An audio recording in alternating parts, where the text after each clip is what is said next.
She was a 22-year-old young woman, blind since birth and considered a curse by her own family.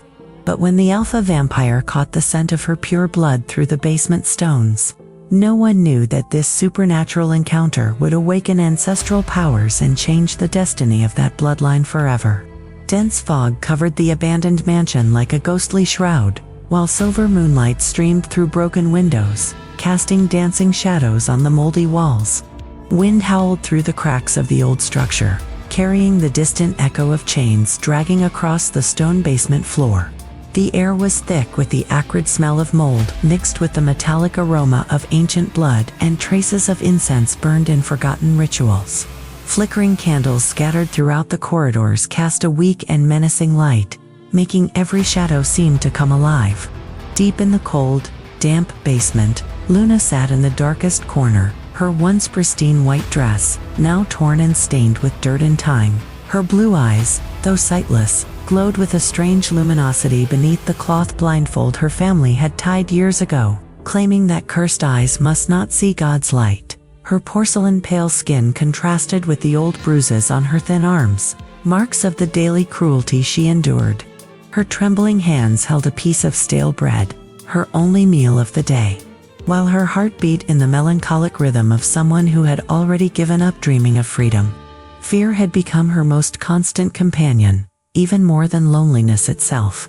Every sound from outside the locked door made her entire body shrink, expecting another session of screams about how she was the family's shame and proof of divine wrath.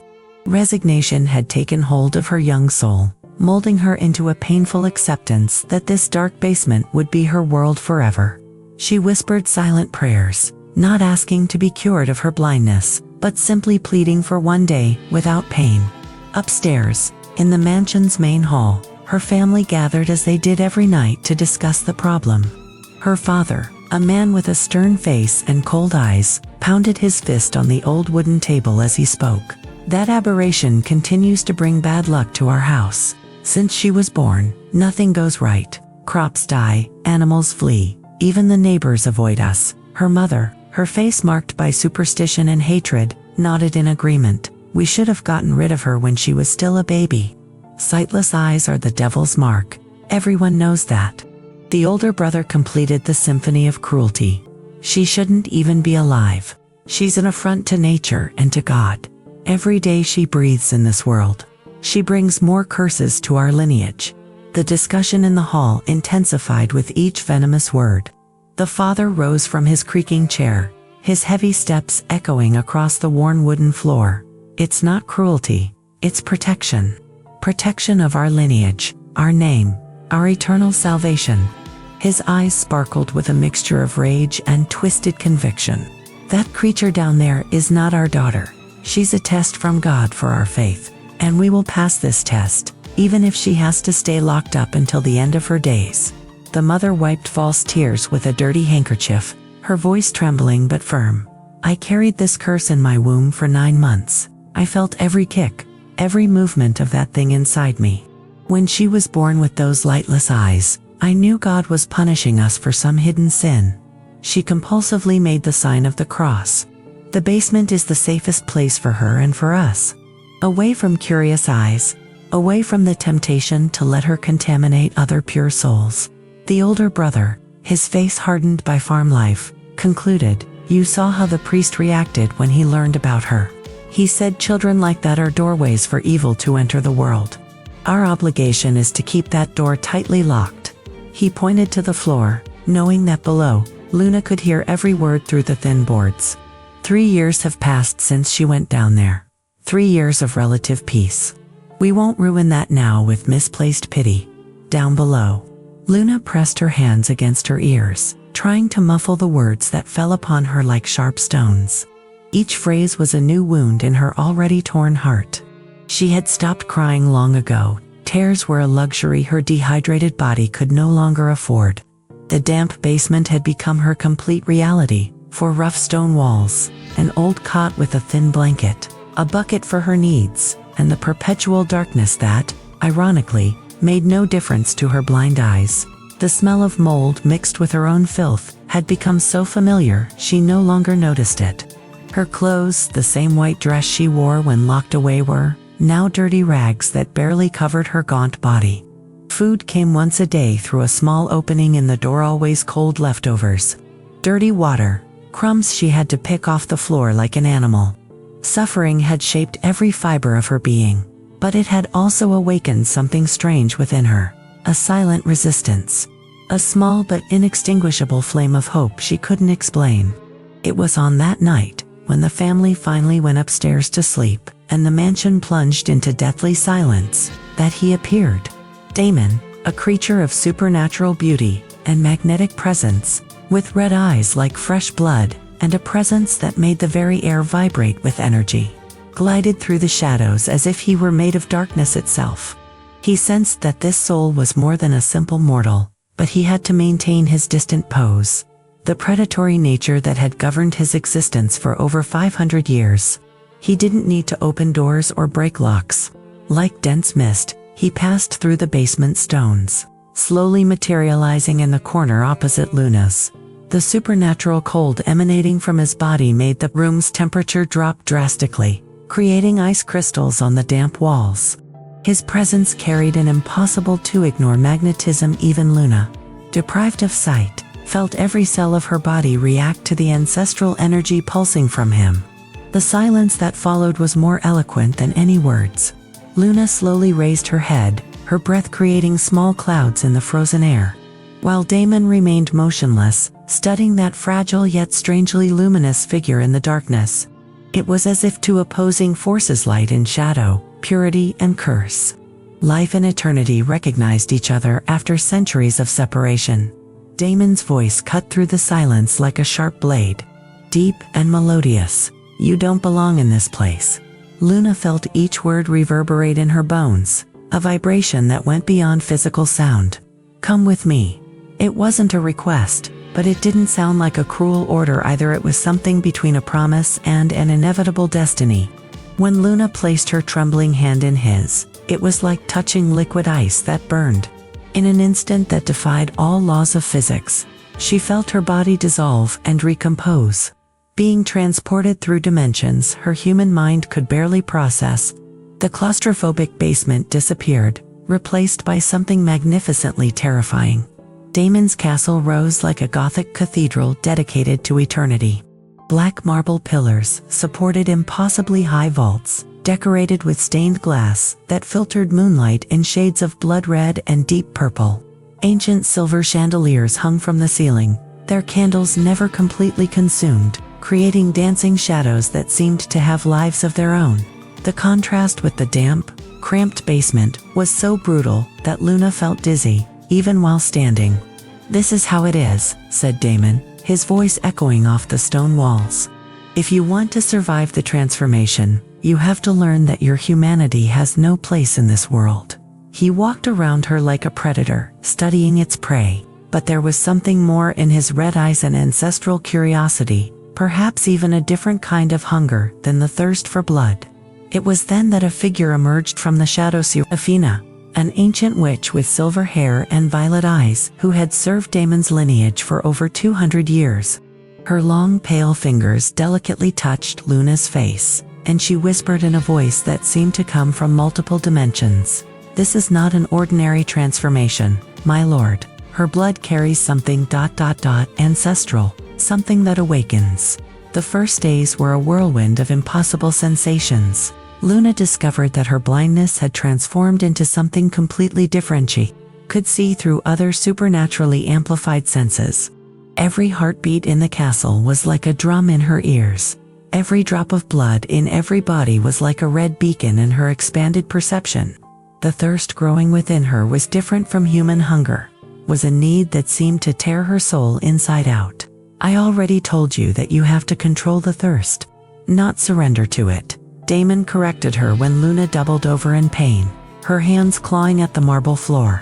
His voice maintained constant coldness, but his eyes watched her with an intensity she could feel even without seeing them. "Thirst is like a wild animal. If you don't tame it, it will devour what's left of your humanity." But Luna refused to break every harsh correction, every cruel lesson about vampiric nature. Every moment of supernatural pain only strengthened something within her. I won't give up, she thought in the most difficult moments, when the transformation seemed to tear apart every cell of her body. Not after knowing freedom for the first time. Serafina observed everything with scientific and maternal interest. She's not just transforming, she murmured to Damon during one of Luna's most difficult nights. She's awakening. There are powers in her that precede our lineage, powers that have been dormant for generations of mortals. Damon maintained his distant posture, but small gestures betrayed him. When Luna collapsed from exhaustion after a particularly brutal lesson on thirst control, he discreetly adjusted a pillow behind her. When supernatural hunger made her tremble uncontrollably, he left a chalice of blood within her reach without saying a word. When nightmares about the basement made her scream during the day, he remained in nearby shadows, a silent but protective presence. Luna's determination grew proportionally to her transformation. Every new power that awakens the ability to sense emotions through touch, to hear thoughts in moments of extreme concentration, to manipulate shadows with her will, she embraced with a fierce curiosity that impressed even Damon. You're different from the others I've transformed, he admitted one night, when Luna first succeeded in moving objects with focused intention alone. There was something in his voice she couldn't identify, surprise, perhaps, or something like respect. The crisis came in the third week. Luna was in the center of the main hall, her body convulsing violently as vampiric thirst reached a peak that threatened to consume her completely. Her nails, now sharp as claws, tore at her own arm in a desperate attempt to relieve the pain that burned like liquid fire in her veins. Guttural screams escaped her throat, sounds that seemed neither human nor completely supernatural. Damon watched silently from the shadows, his fists clenched in tension he refused to admit. For 500 years, he had witnessed transformations, some successful, others ending in death or madness, but he had never felt that strange need to intervene, that protective impulse that defied his predatory nature. When Luna collapsed on the marble floor, her body trembling uncontrollably while tears of blood streamed from her blind eyes, he could no longer maintain his distance. "This is how you control it," he said, kneeling beside her and wrapping her trembling body in his stone-cold arms. His supernatural aura enveloped Luna like an invisible mantle, an ancestral energy that pulsed between them at a frequency that made the very air vibrate. His sentient earth, noble blood, and something indefinably wild invaded her heightened senses. You have to breathe through the thirst, but with absolute dominion. It's not just animal instinct, it's like taming an ancestral dragon that lives within your soul. His pale hands covered hers, and Luna felt a supernatural calm flow through his touch. It was as if his eternity was communicating with the eternity awakening in her, two ancient forces recognizing their common nature. "Feel my energy," he murmured, his voice softer than Luna had ever heard. "Let it guide you back to control." For the first time, their conversation drifted from brutal training to something deeper. "Eternity," said Damon, still holding her as the tremors subsided, "isn't a blessing as mortals imagine. It's an endless ocean where you can drown in your own existence if you don't know how to swim." "You speak like someone who has drowned many times," Luna responded, her voice still weak, but curious. "Perhaps I have," he admitted, and for the first time there was a crack in the armor of coldness he maintained. "I was 19 when she found me. Isabella." The name left his lips like an ancient prayer, laden with centuries of longing. Hair black as a moonless night, eyes that changed color depending on her mood, a laugh that could make angels weep with envy. Luna noticed that he had stopped speaking in third person, that for the first time he was sharing something genuinely personal. "She transformed me on a harsh winter night, when I was dying from a fever doctors couldn't cure. She said I had something special, a soul she couldn't let be lost to common death." "What happened to her?" Luna asked, though part of her already knew the answer would be painful. "She loved a human after transforming me," Damon continued, his voice gaining a hardness Luna could physically feel. "She chose his mortality over eternity with me. She watched him age, die, and when she realized her mistake, it was too late. The pain of loss consumed her until she chose to destroy herself." "You speak as if you knew my soul." Luna said softly, feeling a connection that went beyond vampiric transformation. Perhaps I'm beginning to remember what it means to feel, he admitted. And there was a vulnerability in his voice that made Luna's dead heart pulse with something like life. It was Serafina who interrupted the moment, emerging from the shadows as she always did when she sensed important revelations were happening. It's time for her to know the complete truth, said the ancient witch, her violet eyes fixed on Damon. About the curse you've carried for 5 centuries. Damon pulled away from Luna, coldness returning like a familiar mask. Serafina, ... No, my lord. She needs to understand why you maintain distance. Why everyone you allow to get close ends up dead or destroyed. The witch knelt beside Luna, her ancient hands gently touching the young vampire's face. Isabella didn't die by choice, child. She was cursed by a vengeful witch, condemned to love mortals while remaining immortal. The curse passed to Damon when she died. Everyone he truly loves is destined to suffer. The silence that followed was deafening. Luna could feel the weight of 5 centuries of pain emanating from Damon, finally understanding why he fought so hard against any genuine approach. The coldness wasn't cruelty, it was self-preservation and, in a twisted way, protection for her. 3 nights after the revelation about the curse, Luna found Damon in the castle's inner garden, kneeling before a withered rose bush that seemed to have been beautiful at some point in the past. His shoulders were curved in a way she had never noticed before, and even without sight, she could feel the pain radiating from him like heat waves.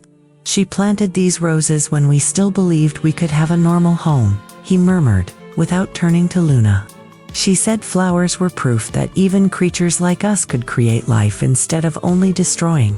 Luna approached slowly, her new vampiric senses capturing every nuance of suffering in his voice.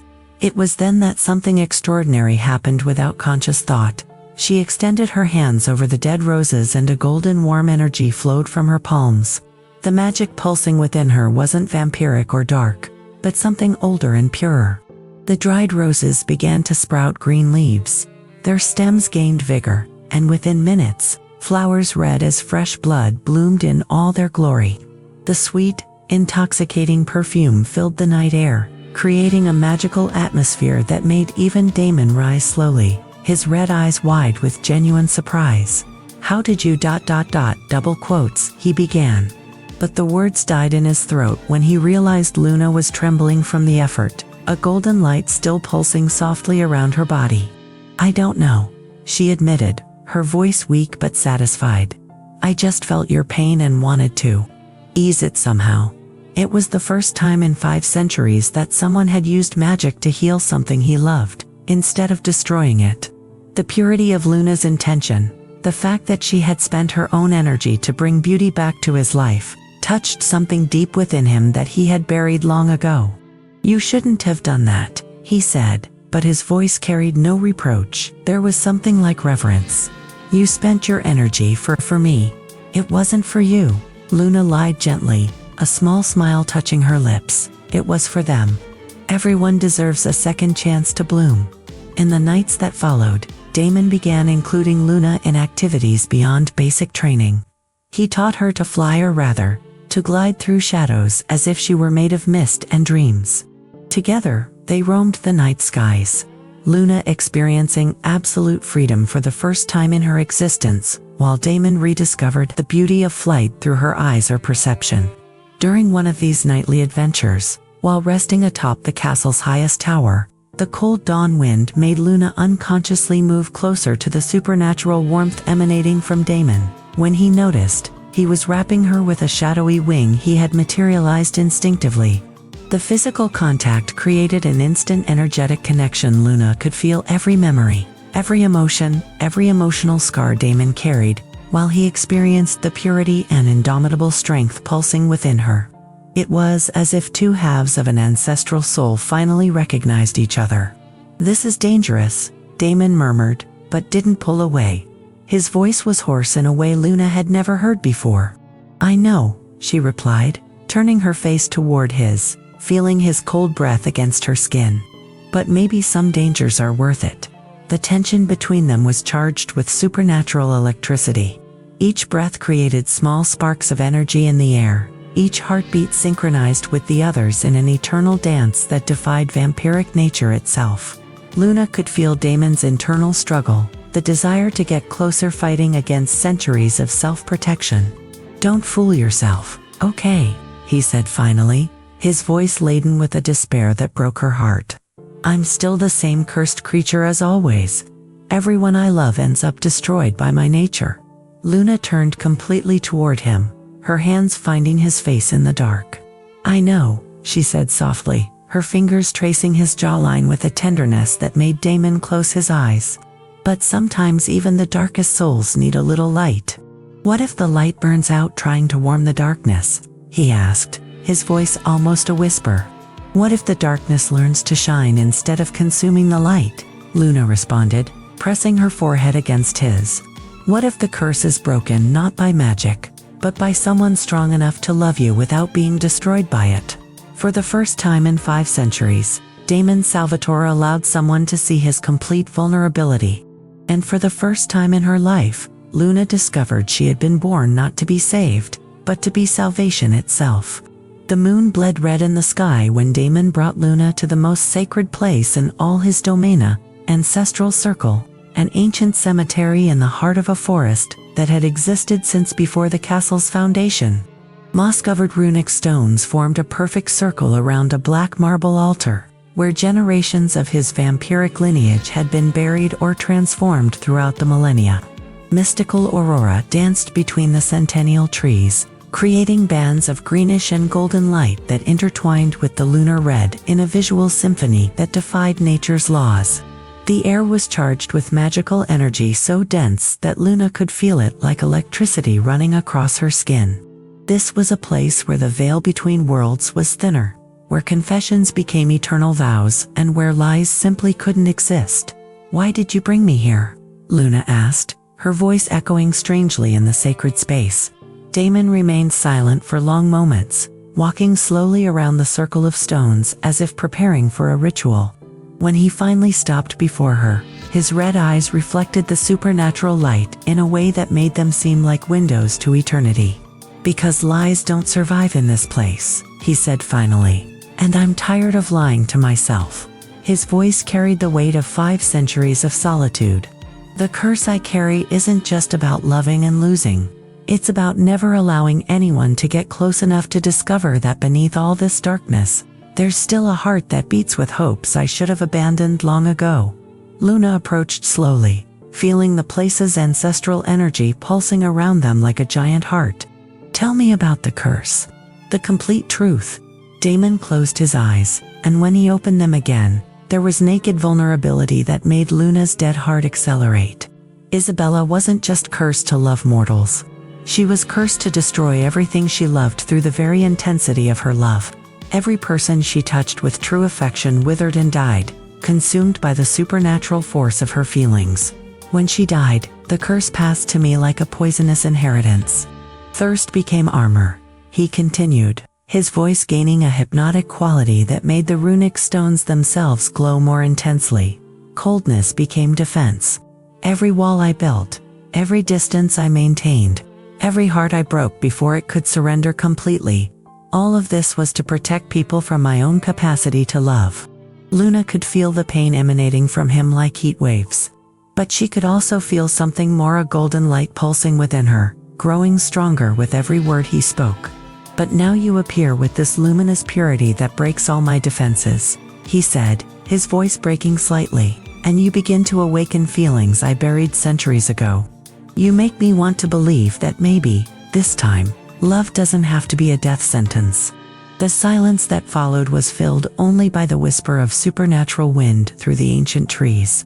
Luna moved even closer, until she could feel his cold energy mixing with the warmth radiating from within her. "I don't know how to love anymore, Luna," Damon confessed, his voice reduced to a desperate whisper. 5 centuries of isolation made me forget how to be vulnerable, how to give my heart, without turning it into a weapon of destruction. Luna raised her hands, gently touching his face, feeling every line of suffering, every emotional scar etched in his immortal features. "Nobody knows," she said softly. Eternity teaches as we go. And maybe the curse was never about loving too much, maybe it was about loving the wrong people. When their lips finally met, it was as if two entire universes collided in an explosion of light and shadow. The kiss wasn't gentle or hesitant. It was a declaration of war against 5 centuries of curse, a fusion of opposing energies that created something completely new. Luna could feel Damon's ancestral darkness intertwining with her golden light. Not one consuming the other, but creating a perfect balance between strength and tenderness, eternity and renewal. The runic stones around them exploded in blinding light, and Luna felt something breaking on the spiritual plane, invisible chains shattering. Ancient curses being rewritten by the pure force of true love. It was as if the ancestral magic itself recognized that it had finally found the perfect pair. 2 souls that had been separated for centuries and were finally reunited. Forever, Damon murmured against her lips, and for the first time in 5 centuries, the word sounded like a promise instead of a curse. Forever, Luna agreed, knowing she had found not just her place in the world, but her reason for existing through eternity. 50 years passed, and Luna and Damon's existence changed forever. Between the moon's blood and the power of eternal nights, they shaped a love that grew with each century, defying all supernatural laws that governed the vampiric world, and creating a new lineage of power that perfectly balanced light and shadow. The Eternal Union ritual took place on a lunar eclipse night, when all supernatural planes aligned in cosmic harmony that hadn't occurred for 1,000 years. In the same ancestral circle where they had declared themselves, Serafina conducted the most ancient ceremony known to magic, the binding of complementary souls. Luna, dressed in a gown that seemed woven from moonlight and shadows, and Damon, in attire that reflected his true nature as Lord of Eternity, exchanged vows that were carved into the runic stones themselves, ensuring their union transcended even immortality. Through light and shadow, through blood and magic, through eternity and beyond it, they swore in unison, their voices creating harmonies that made the very stars shine more intensely.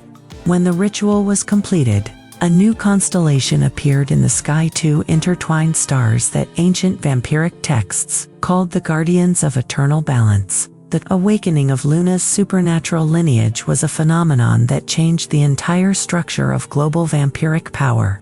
It was discovered that she wasn't just a transformed human, but the last descendant of an ancestral line of light guardians beings, created specifically by primordial magic to balance vampiric darkness. Her powers grew exponentially.